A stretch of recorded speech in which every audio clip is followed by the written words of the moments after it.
Welcome to the DIY Music Management Podcast, where independent musicians learn how to manage their own damn careers. I'm James from Forest Park DIY. Thanks for hanging with us today. I just want to remind you that this is a listener-focused podcast where I answer real questions from you, the listener. So if you want to share one of your biggest challenges as an indie artist, in hopes of having it addressed on the show, please send me an email at james@forestparkdiy.com. You know the deal. And before we dive in, I also want to invite you to subscribe to the podcast wherever you listen and to rate it as well. It helps a ton in reaching new listeners and get us to rise to the top of that list. Also want to invite you to become part of the crew. I'm doing air quotes right now by signing up for the Forest Park DIY weekly newsletter, where I share tips on strategy and mindset for the DIY musician. All right, so today we're going to be diving into the beginning of what will be a multi-part series where we're going to discuss the business of music producers. And it's an important topic for both artists considering working with a producer, or if you're a producer yourself and you're just curious about the inner workings of that whole part of the industry. To help us get a better understanding, we have my good friend Greg Seltzer joining us today. Greg has a company managing music producers, and he's a good buddy for a long time, and grateful that you're here with us today, man. How you doing? I'm good. Yeah. Thank you for having me on. Yeah, man, for sure. All the way from LA. What's the weather like there right now? It is, I'm wearing a sweatshirt, but yeah, it's sunny in December. So for an East Coaster, it's still a little bizarre. Iced coffee heaven all year round. Yeah, exactly. Us Bronxers, we're not into the iced coffee weather right now. No. And it's making me sad. Burning hot. When when do you need the 400-degree coffee just to keep your hands warm? I'm wearing like full on winter jacket and hat indoors, all winter long. I look like one of those characters from Empire Strikes Back in the very beginning. I miss that. I miss the beanie, the year-long beanie. Yeah, the year-long beanie. Not wise in LA. You instantly start sweating even indoors if you do that. So you get weird tropical infections. yeah. That was a big sacrifice moving out here. Yeah. So thank you for joining us and being down to talk about the business of music producers. So for everybody that is tuning in, you want to just give us a little bit of background on how you got into music producer management and just a little bit of your story? Yeah, for sure. So I went to college in New York City for guitar performance, and I was doing guitar teaching and gigging around New York. My brother, right around 2012 or 2013, he went to Berklee School of Music for production and songwriting, and we just like at home, like during like breaks, would be like, we should start a brother company. And yeah, so my brother, Andy Seltzer, he was my first client. I learned a lot about, the business from just being on email threads with his first lawyer and starting to see the producer agreements coming through and all that. And then since then, I've consulted for a lot of producers on their deals and have a roster of 6 in total, which maybe we could paste in the description when we post this about everyone I'm working with. Yeah, of course. So everybody check out the description for links to any of Greg's artists and his company. So why don't we just hop into it here, man? Let's get to a question from a listener. We have an email inquiry from Micah from LA. I love that most of these questions that come from LA, you guys are hustlers out there. I like it. But Micah says, I've heard that getting a producer involved can bring your music to the next level. Before I did that, I figured I should probably do my homework. Can you give me an idea of some of the things that a producer actually does? All right, good question. Greg, what do you think? Well, your client is the artist, right? So an artist generally has a bunch of songs written or one song, and they need that commercially produced and recorded. And so, if you think of traditionally like how much needed to be done to get a record done, you needed like all of these roles, right? You need a recording studio, you need songwriters to write the song, you need engineers to run the gear, you need a mixing engineer to finish the song, even now in pop, there's like all of these different roles like working to get a record done, and the producer is the person that kind of keeps the vision in mind like while all of these people are working. But what's interesting about, producing out of your bedroom or producing out of your own studio, if you just have a one room studio, is all of these roles are baked into one person,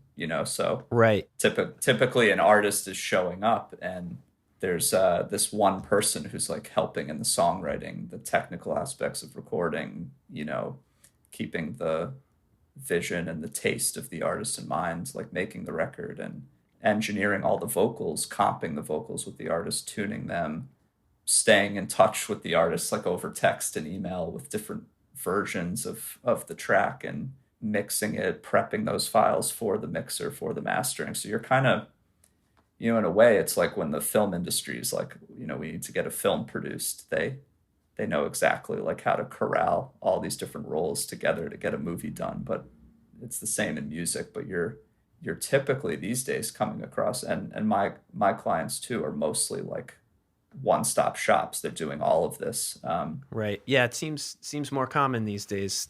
Yeah. The jack of all trades, sort of maybe a result of the times or something. But so yeah, the role of producer is probably evolving as the music industry changes. There's many sessions happening like all across the music industry where all of these roles are separate people. Like there's right. There are definitely big recording studios being rented. There's engineers on staff that know how to run it. There's a producer coming in with the artist and working amongst the engineers to get everything done. And then after that, the producer and the artist work with the mixer. And so there's definitely these sessions happening all the time where it's like many creatives are involved to get a record done. But the kind of like everything has to go through the lens of both the artist and the producer at the same time. Like they're working right. Yeah. together. But yeah, there's huge records being done out of bedrooms and out of hotel rooms and over Zoom and tour buses and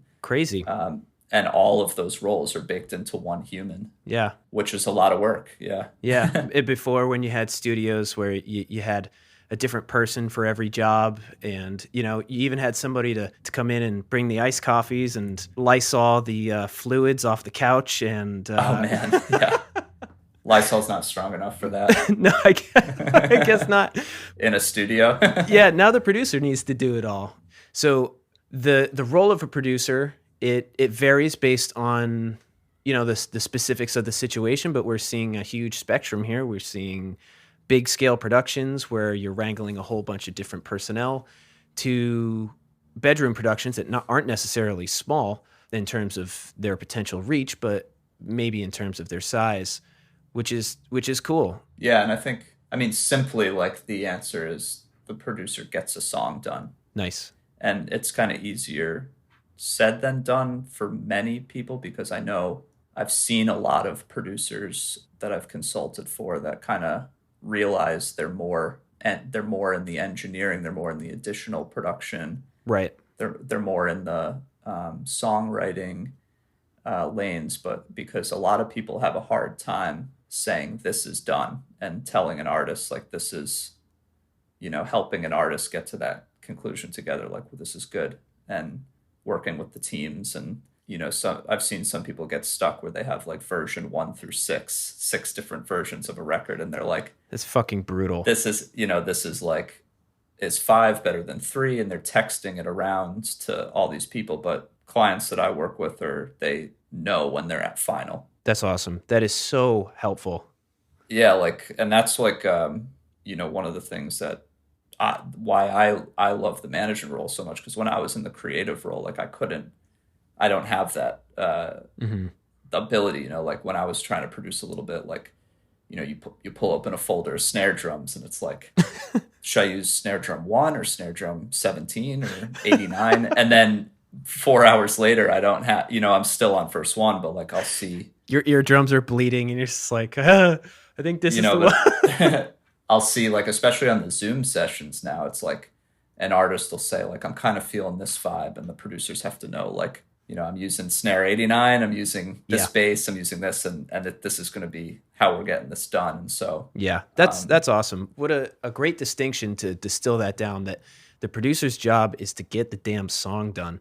And yeah, yeah, a lot of times that can mean just having the confidence to be a leader, in yeah, the sense that you're just, they're putting their trust in you to help them with their creative process, and, to use that trust to move forward and say, this is done. yeah. It's very like psychological. Like there's a lot of heroes of mine that are producers in the industry, like some of the pillars of music production, who don't play instruments and they don't even know the technical side of the studio or anything, but they're amazing at kind of being the vision to like make artists arrive at final and know that their art is That's wild. done. And you hear like just people making fun of like the producer just kind of sits on the couch like Hmm. like laid flat out, just like listening. And but a lot of it's like talking people through like many options. It's like, should I use this guitar sound or that guitar sound? Should I use this and this? And like I think the creative process is throwing like so many ideas into the pot, but if you just do that indefinitely, nothing ever gets done. So Right. the producer's kind of there to be like, this is good, this is good, this is good, and this is the reason why, and let's keep it moving. Nice. Yeah. That's very clear. That's very helpful. And actually, even as an artist who's self-producing, you're inspiring me. I'm just kind of like, I need to do that role for myself. And you listeners out there, if you're producing your own music, you have to fill that role yourself. If you don't have somebody doing it for you, you got to be the person to put your foot down and make the decision about your sounds, your creative choices, all that stuff. Yeah, and I'm talking about this as like a traditional producer too. I mean, there's definitely genius track makers, but even they know like, this is done, this is going in my track folder, I'm pitching this to artists. You Right. know what I mean? So Right. even in their own ways, if they don't have an artist in the room with them, but they're making beats and they're confident enough to know it's at final so that they can send off and market themselves and that kind of thing. So, Right. but I've been talking very much of like the traditional like producer with artists as their client in the room, Right.